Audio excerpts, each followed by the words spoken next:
गुनाहों के देवता पार्ट 6। चलो अंदर चलो, चंदर ने कहा। वह आगे बढ़ी, फिर ठिठक गई और बोली, चंदर, एक आदमी को 4 किताबें मिलती है। हाँ, क्यों? तो उसने बड़े भोलेपन से मुस्कुराते हुए कहा, तो तुम अपने नाम से मेंबर बन जाओ और 2 किताबें हमें दे दिया करना। बस ज़्यादा का हल क्या करेंगे? नहीं, चंदर हंसा। तुम्हारा तो दिमाग खराब है। खुद क्यों नहीं बनती मेंबर? नहीं, हमें शर्म लगती है। तुम बन जाओ मेंबर हमारी जगह पर, पगली कहेगी।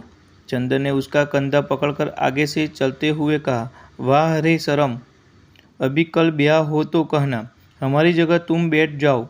चंदर, कॉलेज में पहुंच गई लड़की, अभी शर्म नहीं छूटी इसकी। चल अंदर। और वह हिचकती ठिठकती झेपती और मुड़ कर चंदर की ओर रूठी हुई निगाहों से देखती हुई अंदर चली गई। थोड़ी देर बाद सुधा 4 किताबें लादे हुई निकली। कपूर ने कहा, लाओ, मैं ले लूँ।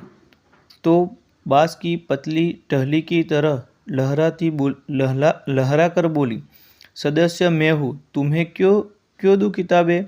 और जाकर कार के अंदर किताबें पटक दी।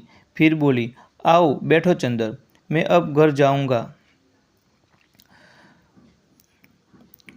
यह देखो।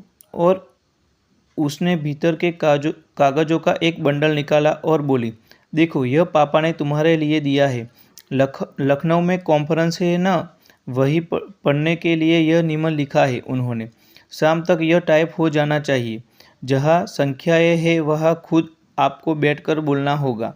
और पापा सुबह से ही कही गए हैं, समझे जनाब? उसने बिल्कुल अनहड़ बच्चों की तरह गर्दन हिलाकर शौक स्वरों में कहा। कपूर ने बंडल ले लिया और कुछ सोचता हुआ बोला, लेकिन डॉक्टर साहब का हस्तलेख इतने पुष्ट शाम तक कौन टाइप कर देगा? इसका भी इंतजाम है।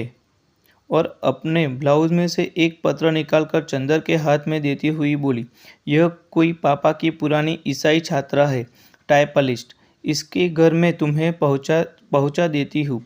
मुखर्जी रोड पर रहती है यह, उसी से यहाँ टाइप करवा लेना और यह खत उसे दे देना। लेकिन अभी मैंने चाय नहीं पी। समग्र समय गए, अब तुम सोच रहे हो कि इसी बहाने सुधा तुम्हें चाय भी पिला देगी। सो मेरा काम नहीं है जो मैं चाय पिलाऊं, पापा का काम है यह। चलो आओ।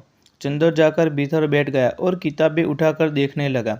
अरे, चारों कविता की किताबें उठा लाई। समझ में आएंगी तुम्हारे? क्यों सुधा?